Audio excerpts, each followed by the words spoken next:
वहां जाओ तो वहां अपनापन रखो भगवान से,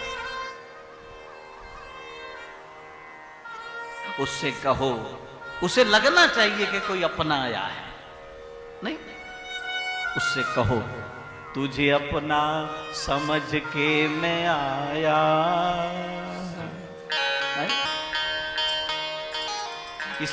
ये मत सोचना गोविंद कि मैं आपसे मांगने आया हूं, तुझे अपना समझ के मैं आया, मांगने को तो दुनिया पड़ी है, अपना समझ के मैं आया, मांगने को तो दुनिया पड़ी है, अपना समझ के मैं आया, मांगने को तो दुनिया पड़ी है, तुझे अपना समझ के मैं आया, मांगने को तो दुनिया पड़ी है, मुरली वाले का झूमर टंगा है, वाले का झूमर टंगा है, मुरली वाले का झूमर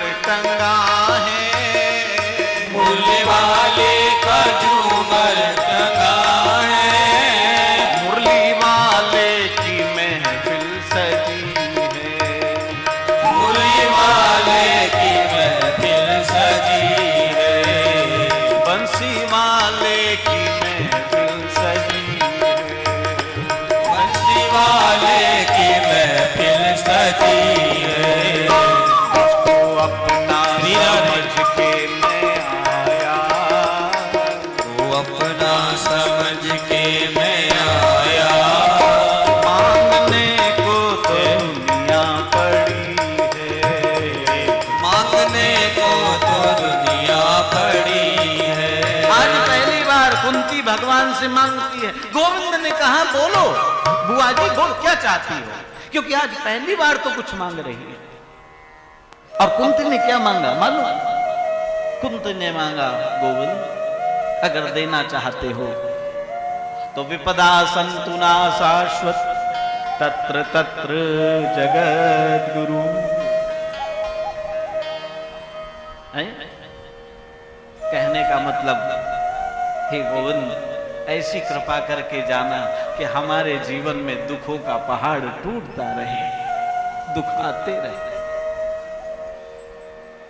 भगवान ने मुंह में उंगली दबा ली, बुआ जी ये क्या मांग रही है?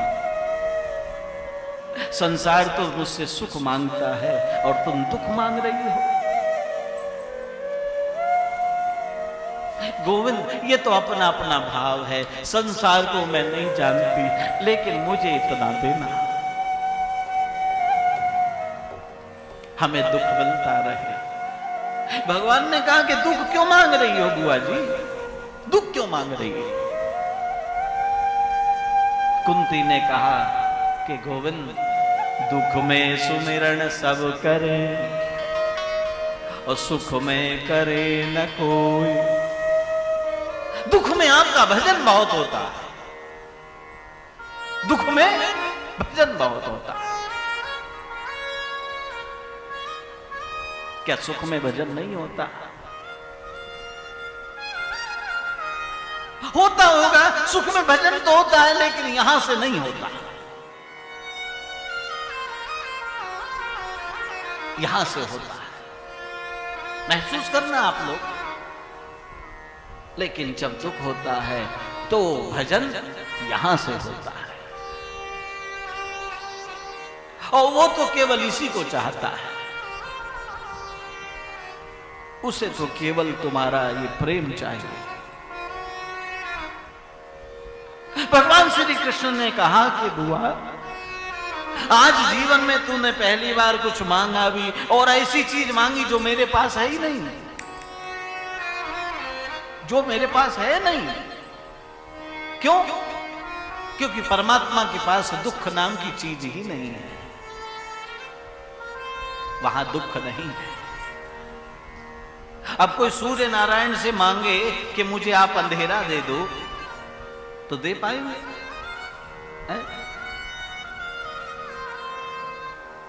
सूर्य से अगर कोई अंधकार मांगे तो क्या सूर्य दे पाएंगे?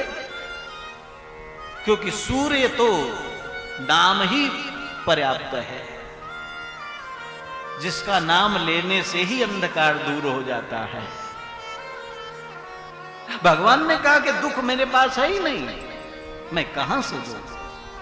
वहां तो आनंद ही आनंद बरस रहा गुरुदेव तुम्हारे चरणों में।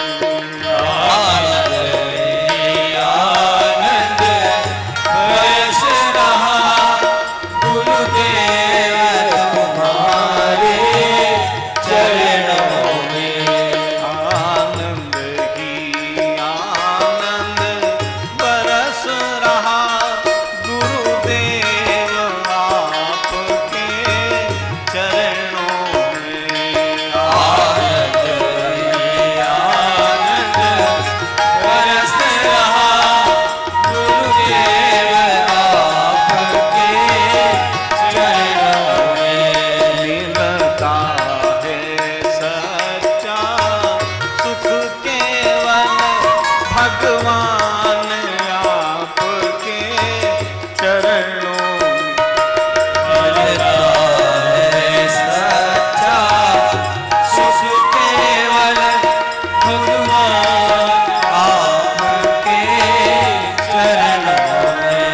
आनंद ही आनंद बरस रहा गुरुदेव आपके चरणों में।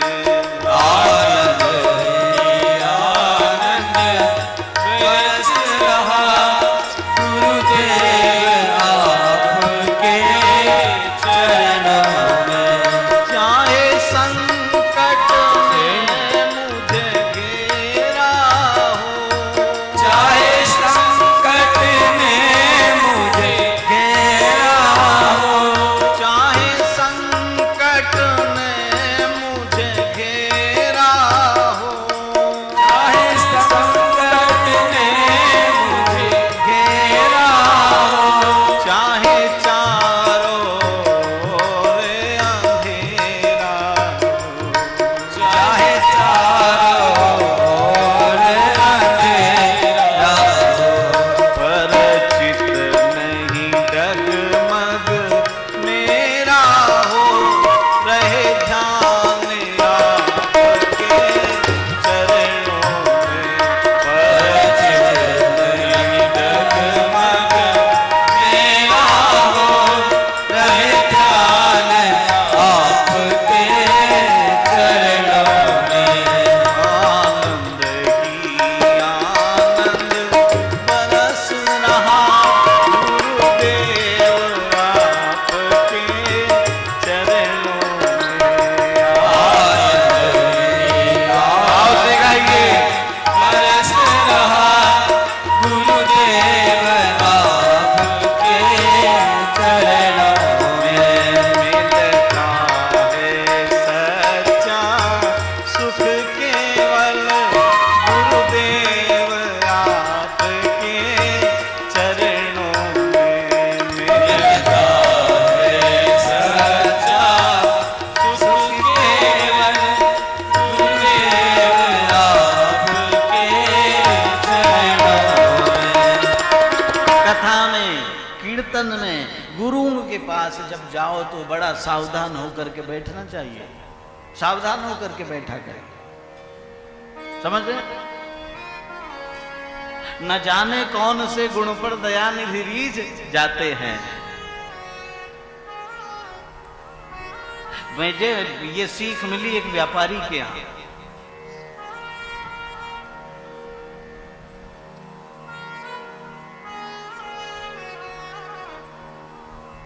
गोरखपुर के पास एक जगह है देवरिया, वहां पर मैं कथा कर रहा था।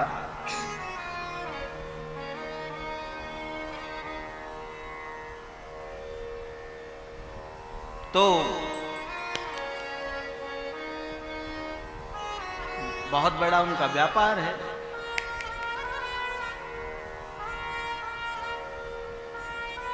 तो उनका नौकर उन्होंने देखा और दूर से देखा उन्होंने,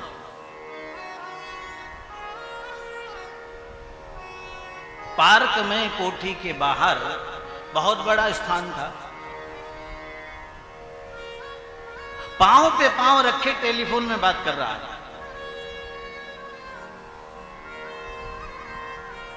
और मैं छत पे घूम रहा था, वो मेरे साथ थे,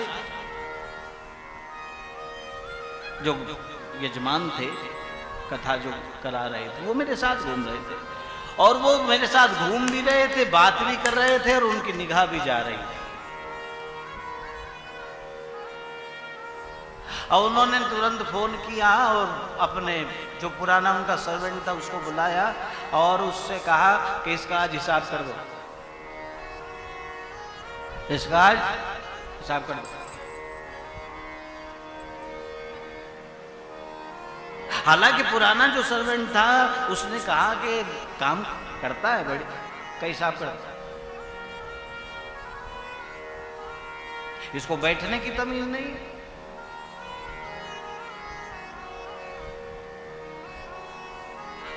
मैं तो कुछ नहीं बोल पाया, लेकिन मैंने इस बात पे चिंतन जरूर किया, ना जाने हमसे कौन सी गलती हो जाती है जो उनकी कृपा हमारे ऊपर नहीं हो पाती। और ये तब तक ही गलती होती है जब तक हम मूर्ति को पाषाण समझते हैं। ध्यान देना, हम मूर्ति को पाषाण समझते हैं तब तक गलती होती है।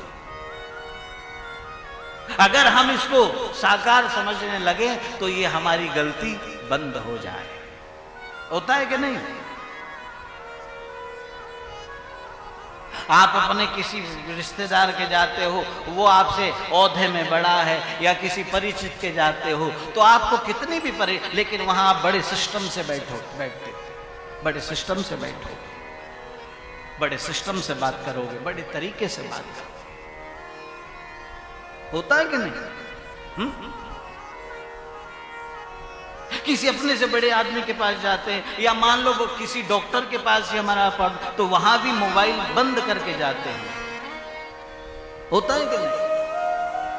कहने का अभिप्राय, जहां हमको सावधान होना चाहिए वहां तो हम सावधान नहीं होते, और जहां हमें सावधान नहीं होना चाहिए वहां पे हम सावधान होते हैं। बस परेशानी ये है। इसलिए परमात्मा के सामने बैठना तो बिल्कुल सीधे होकर ठीक से बैठो, ऐसा नहीं कोई ऐसे बैठे, कोई ऐसे बैठे।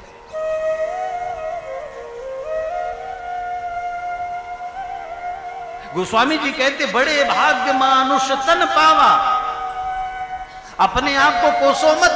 सबसे बड़ा भाग्य तो यह है कि हमें मनुष्य तन मिला, इससे बड़ा और भाग्य और क्या होगा। और दूसरा भाग्य ये है कि परमात्मा ने हम स्वस्थ हैं, हम लोग स्वस्थ हैं, हर तरह से परमात्मा ने हमें ठीक कर रखा है। इसलिए मेरे भाई बहन, ठीक से बैठा करो, सावधान होकर, प्रसन्न होकर भगवान के सामने, कथा में, गुरुओं के सामने। वो सेठ जी ने उस नौकर को निकाला तो मैंने भी कहा है थोड़ा सा कि कोई नहीं गुरु जी, ये काम कर ही नहीं सकता, इसके काम के लक्षण नहीं है। ये आज हमारी दृष्टि पड़ गई, हम रोज रोज थोड़ी इसको देखेंगे। ये आज हमारी दृष्टि पड़ गई है, और ये दृष्टि भगवान ही डलवाते हैं गुरु जी, भगवान ही डलवाते हैं। नहीं रोज रोज हम नौकरों के पीछे थोड़ी रहेंगे। जिस आदमी को बैठने का तरीका नहीं हो वो काम करेगा? नहीं करेगा, क्योंकि जो कर्मनिष्ठ होता है अपने मार्ग में, उसके तो हर लहजे में एक अलग अंदाज होता है, उठने का तरीका, बैठने का तरीका, चलने का तरीका, बोलने का तरीका, बात करने का तरीका, प्रार्थना करने, उसके तो हर तरीके में एक अलग लोच होता है जो कर्मनिष्ठ होता है। कहते हैं कुंती ने कहा गोविंद, दुख में भजन बहुत होता है और दुख में जो आवाज आती है वो यहां से आती है, और जो यहां से आवाज निकलती है आप तो उसी को सुनते हो ना। गोविंद ने कहा मेरे पास दुख है ही नहीं, मैं कैसे दूं। कई बार बहुत परेशान, हम लोग धर्म संकट में नहीं पड़ जाते, जिससे हम बहुत प्रेम करते हैं और वो हमारे से कुछ चीज मांगने आए और वो हम उसे ना दे पाए, कितना कष्ट होता है। आज सोचो आप, कुंती से ज्यादा कष्ट भगवान श्री कृष्ण को है, गोविंद को है। आज पहली बार बुआ ने कुछ मांगा और मैं दे नहीं पा रहा। अब दुख कहां से दूं जब दुख मेरे पास है ही नहीं। लेकिन फिर भी वो तो कृष्ण है ना। कृष्ण ने कहा बुआ दुख तो नहीं है, लेकिन हां आज से मैं आपको वचन देता हूं, आप जब भी मुझे पुकारेंगी मैं आपके सामने उपस्थित रहूं। आपके पुकारने में विलंब हो सकता है, लेकिन मेरे आने में विलंब नहीं हो। बस कुंती चरणों में गिर गई, गोविंद बस इतना ही चाहे, अगर हो सके तो इस वचन को निभाना गोविंद। और कुंती का तो बस वही भाव है कि गोविंद जिस समय मैं पुकारूं उस समय, जब प्राण कंठ आए कोई रोग ना सताए, जब प्राण कंठ आए कोई रोग ना सताए, जब प्राण कंठ आए कोई रोग ना सताए, जब प्राण कंठ आए कोई रोग ना सताए, यम दर्शना दिखाए, यम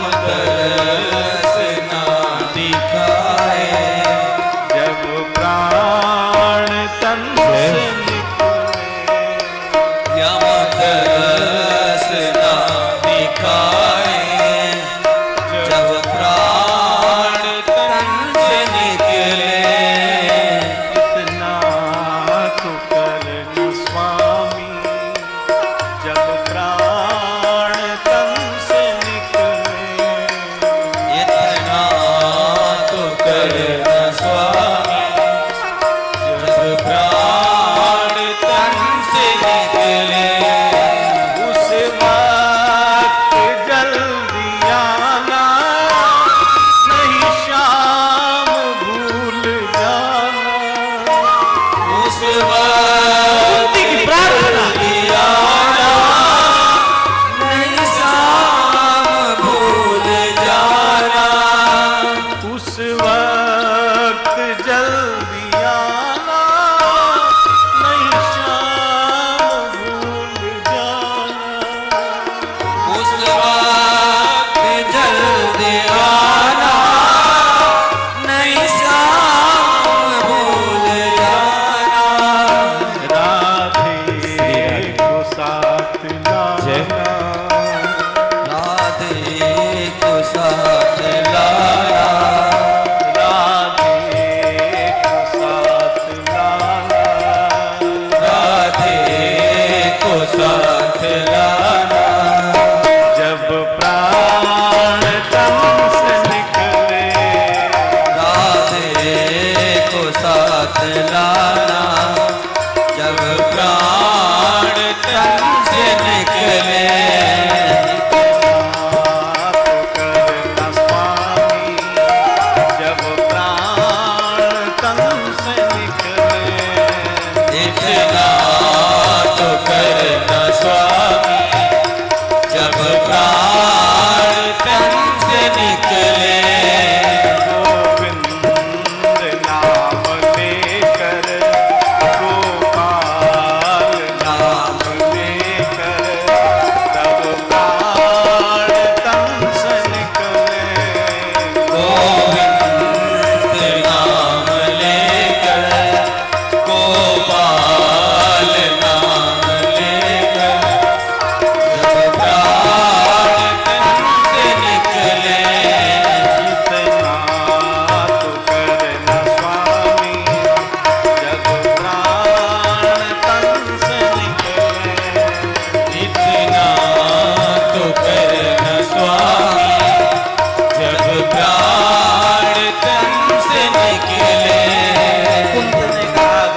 बस इतना चाह, उस आ जाना उस समय भूल न जाना, देर न लगाना।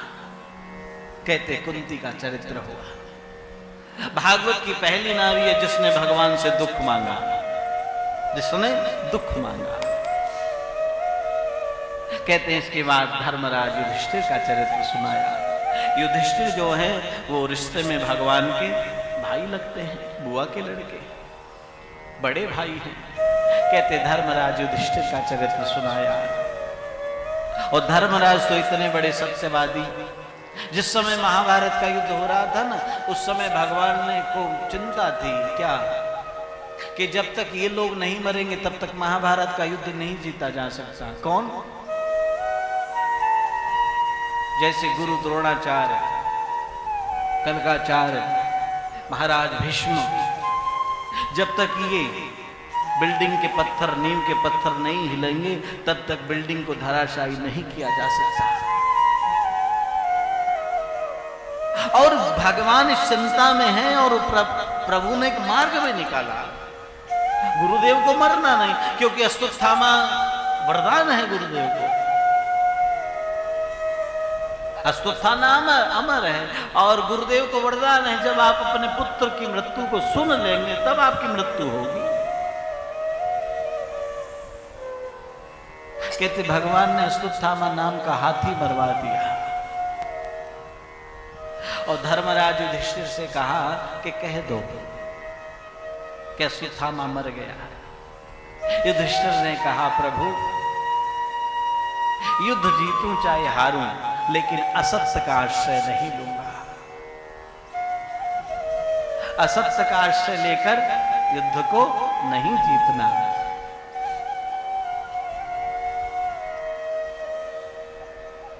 क्योंकि अगर असत्य का आश्रय लेकर मैंने युद्ध जीता भी तो वो राज्य किस काम का, वो मुझे सुख नहीं देगा, वो मुझे सुख नहीं देगा।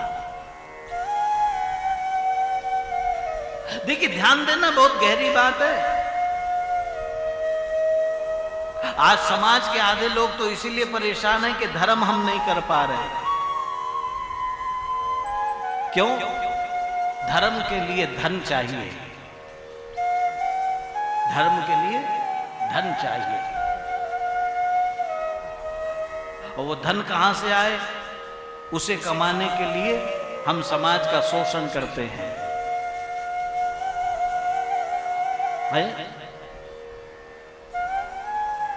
गलत तरीके से हम धन को कमाते हैं और फिर उसके द्वारा हम धर्म करते हैं। देखिए कितनी भारी विडंबना, हम कितने मूर्ख हो चुके हैं और ये समझते हैं कि धर्म करने से हमारी सीट बुक हो जाएगी वहां पर, जबकि ऐसा नहीं। भागवत कहता है कि धर्म के लिए धन की आवश्यकता नहीं है। धर्म को अगर शाश्वत जीवित रखना है तो वहां धन की आवश्यकता, धन तो एक साधन है, वहां तुम्हारे मन की आवश्यकता है। असत्य के द्वारा अगर तुमने धन को कमाया तो धन तुमको सुख नहीं देगा, शांति नहीं देगा, परेशान रहोगे। और पराया धन जो है, अगर धन आता है तो शोषण होता है, उसमें होता है कि नहीं? शोषण होता है।